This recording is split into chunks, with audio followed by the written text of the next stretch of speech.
Halo semuanya, kembali lagi di serial Kamus HI. Pada episode kali ini, saya ingin membahas tentang organisasi yang saat ini sedang viral dan banyak sekali diberitakan terkait tentang OCCRP atau Organized Crime and Corruption Reporting Project. Karena mengingat banyak sekali pemberitaan mengenai organisasi ini, saya kira perlu untuk kita memahami sebenarnya apa sih organisasi ini. Posisi RP ini didirikan pada tahun 2006 oleh dua jurnalis investigatif, yaitu Drew Sullivan dan juga Paul Radu. Tujuannya sebenarnya sederhana, tapi ambisius, yaitu menciptakan jaringan global yang dapat mengungkap dan melawan kejahatan terorganisir dan korupsi melalui jurnalisme investigatif. Sejak awal, OCCRP ini berfokus pada isu-isu yang berdampak pada masyarakat global, seperti pencucian uang, penghindaran pajak, dan hubungan antara pejabat pemerintah dan kelompok kriminal. Organisasi ini beroperasi sebagai nirlaba dan berbasis di Amsterdam, dengan jaringan lebih dari 50 mitra media di berbagai negara. Posisi RP juga memanfaatkan teknologi canggih untuk memproses dan menganalisis data dalam jumlah besar, sehingga membantu mereka mengungkap aliran uang dan pola kejahatan yang kompleks. Dari mana sih mereka dapat sumber dananya? Sebagai organisasi nirlaba atau non-profit, OCCRP ini bergantung pada pendanaan dari berbagai sumber independen. Anda juga sebenarnya bisa ikut menyumbang terhadap organisasi ini. Tapi kalau dilihat dalam website mereka, sebagian besar pendukung utama mereka itu seperti Open Society Foundations, Google News Initiative, Ford Foundations, dan National Endowments for Democracy. Selain itu, mereka juga menerima hibah dari lembaga filantropi dan organisasi internasional yang memiliki komitmen sama terhadap transparansi, jurnalisme, dan juga good governance.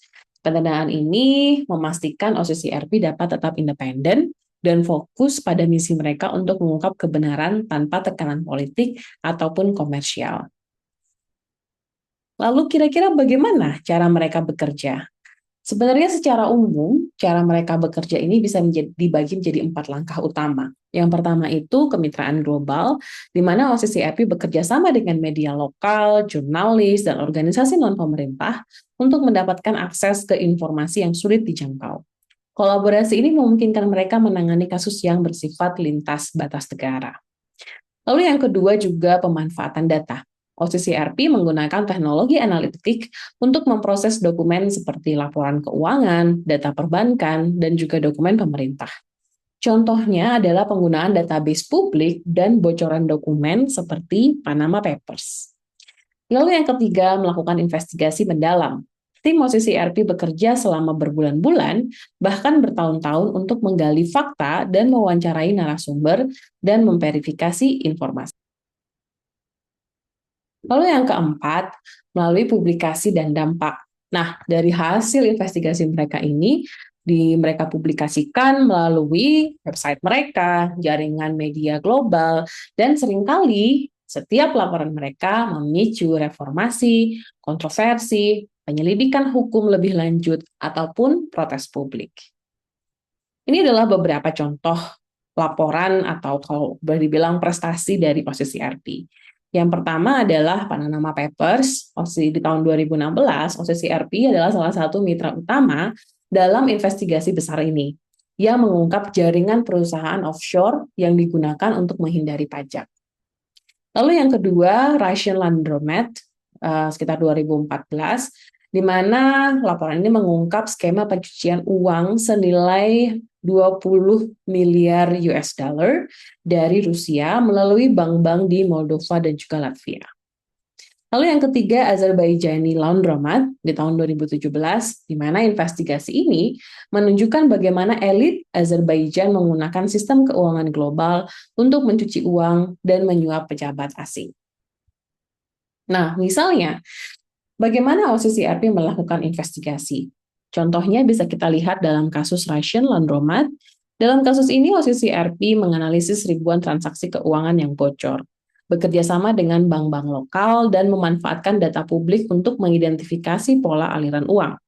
Mereka menemukan bahwa uang Rusia dialirkan melalui bank-bank kecil di Moldova dan Latvia, kemudian masuk ke sistem perbankan Eropa. Laporan ini tidak hanya memaparkan fakta, tapi juga memaksa pemerintah Latvia memperketat regulasi perbankan mereka. Nah, saya akan bagikan salah satu contoh konkret bagaimana laporan dari OCCRP ini memberikan dampak pada politik suatu negara. Dalam hal ini, contoh kasusnya di Malta. Jadi, pada tahun 2017, jurnalis investigatif bernama Daphne Caruana Galizia yang bekerja dengan OCCRP mengungkap korupsi tingkat tinggi di pemerintah Malta. Namun, sayangnya, Daphne dibunuh pada tahun yang sama. Laporan OCCRP tentang pembunuhan ini memicu protes besar-besaran di Malta yang akhirnya memaksa Perdana Menteri Joseph Muscat mengundurkan diri pada tahun 2020 atau 3 tahun setelah laporan ini dipublikasikan. Kasus ini menunjukkan bagaimana jurnalisme investigatif bisa menjadi kekuatan untuk perubahan politik. Nah, saya juga sempat lihat-lihat main di website OCCRP ini dan ketemu salah satu laporan yang menarik. Judulnya sebenarnya Boss Babies, agak mirip dengan serial kartun populer di dunia anak-anak ya. Tapi kalau dalam laporan ini, judulnya Boss Babies, the Children Who Owns Hundreds of Luxembourg Corporations, laporan ini mengungkap fakta menarik bahwa hampir 300 anak di bawah umur tercatat sebagai pemilik perusahaan di Luxembourg. Contohnya adalah ada seorang anak berusia 17 tahun yang menjadi pemilik perusahaan yang didirikan ketika dia masih berumur 4 tahun. Bayangin, anak umur 4 tahun udah membuat perusahaan. Temuan ini juga menyoroti bagaimana anak-anak digunakan sebagai pemilik nominal untuk menyembunyikan identitas pemilik sebenarnya, seringkali untuk tujuan pencucian uang. Kasus ini membuka diskusi tentang celah dalam regulasi transparansi perusahaan di Eropa. Nah, kalau boleh dibilang, OCCRP ini adalah salah satu contoh bagaimana jurnalisme dapat berfungsi sebagai alat untuk melawan ketidakadilan dan korupsi. Dengan dedikasi, teknologi, dan jaringan global mereka, OCCRP terus membongkar kejahatan terorganisir dan korupsi yang seringkali tersembunyi di balik sistem yang kompleks. Itu saja untuk episode Kamus hari ini. Semoga bermanfaat. Sampai jumpa.